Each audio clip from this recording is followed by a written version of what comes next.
Selamat pagi, Shalom Bapak Ibu Saudara sekalian yang dikasihi oleh Tuhan.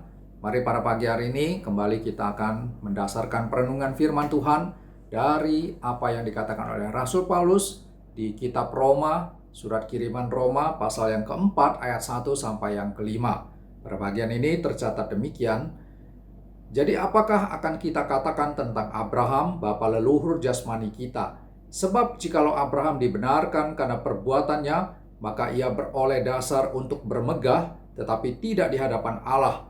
Sebab apakah dikatakan nats Alkitab, kitab suci, lalu percayalah Abraham kepada Tuhan, dan Tuhan memperhitungkan hal itu kepadanya sebagai kebenaran. 4. Kalau ada orang yang bekerja, upahnya tidak diperhitungkan sebagai hadiah, tetapi sebagai haknya. Tetapi kalau ada orang yang tidak bekerja, namun percaya kepada Dia yang membenarkan orang durhaka, imannya diperhitungkan menjadi kebenaran. Bapak Ibu Saudara sekalian, kalau kita mau mengerti iman Kristen secara sungguh-sungguh, tentu kita akan memahami bahwa iman Kristen punya satu konsep keselamatan yang sangat berbeda dengan semua keyakinan dari agama-agama di luar dari kekristenan. Nah, hal yang menjadi penyebab atau penentu yang membedakan tersebut adalah bahwa di dalam iman Kristen, keselamatan itu sepenuhnya anugerah Tuhan. Nah, kalau dikatakan sepenuhnya anugerah Tuhan, itu harus dipahami sebagai tidak ada andil sama sekali dari pihak manusia yang menyebabkan kita itu boleh mendapatkan bagian yang menentukan keselamatan kita, yang menentukan bagaimana kita ini layak berada di hadapan Tuhan. Tidak ada sama sekali. Nah, pada pagi hari ini, firman Tuhan dari apa yang dituliskan Rasul Paulus kepada jemaat di Roma memberikan kepada kita satu pencerahan yang sangat-sangat baik sekali. Karena di sini Paulus mengajak kita untuk berpikir melihat kepada satu tokoh PL atau Perjanjian Lama yang sangat terkenal, yaitu Abraham. Bagaimana Abraham menjadi orang yang dikenan oleh Tuhan? Apakah dia melakukan serangkaian kegiatan-kegiatan religius, kegiatan-kegiatan agamawi yang menyebabkan dia diterima oleh Tuhan?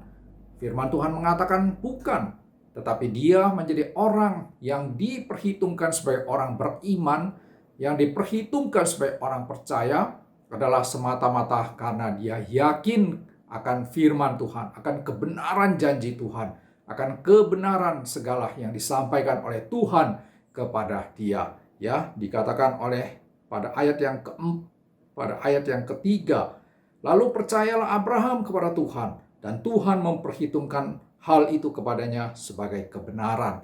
Nah, inilah yang menjadi penentu yang membedakan antara iman Kristen dengan semua iman di luar daripada kekristenan, yaitu bahwa kebenaran kita boleh diterima oleh Tuhan, bahwa kebenaran kita boleh mendapatkan anugerah keselamatan hidup yang kekal, itu semata-mata seperti Abraham, yaitu percaya sepenuhnya kepada Tuhan. Nah, Bapak Ibu Saudara sekalian, kalau kita mendengarkan khotbah pada misalnya bulan-bulan Oktober, pada waktu gereja Protestan memperingati hari reformasi, tentu kita akan selalu mungkin diingatkan dengan slogan daripada reformasi, sola fide, sola gratia.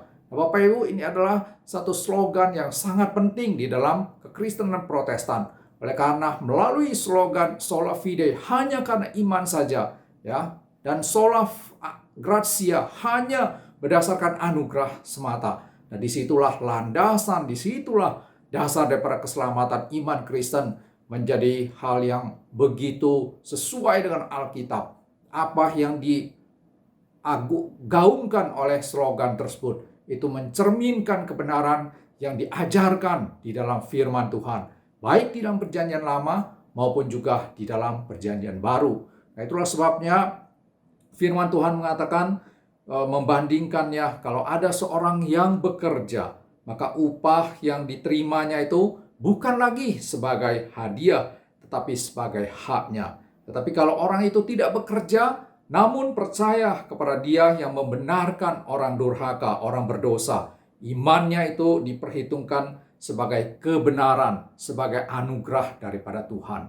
Bapak Ibu Saudara sekalian, apa yang dikatakan firman Tuhan ini membawa kita untuk memahami sosok Tuhan yang menyatakan diri di dalam Alkitab, yaitu Dia adalah Allah yang penuh dengan anugerah, dan di dalam anugerah itulah Dia menyelamatkan kita, memberikan keselamatan secara gratis sebagai satu kemurahannya untuk kita boleh terima dengan iman semata melalui Kristus Yesus. Karena itu tatkala kita hidup di dalam anugerah keselamatan Tuhan, mari kita tidak gunakan kesempatan hidup yang keselamatan anugerah Tuhan itu menjadi hal yang kita gunakan untuk hal-hal yang berdosa, untuk hal-hal yang bertentangan dengan kehendak Tuhan. Tapi marilah kita nyatakan kehidupan di dalam anugerah Tuhan, di dalam ketaatan kepada apa yang menjadi kebenaran, kesucian, dan kehendak Tuhan. Kiranya Tuhan menguatkan kita, menolong kita di dalam hal ini. Tuhan memberkati kita. Amin.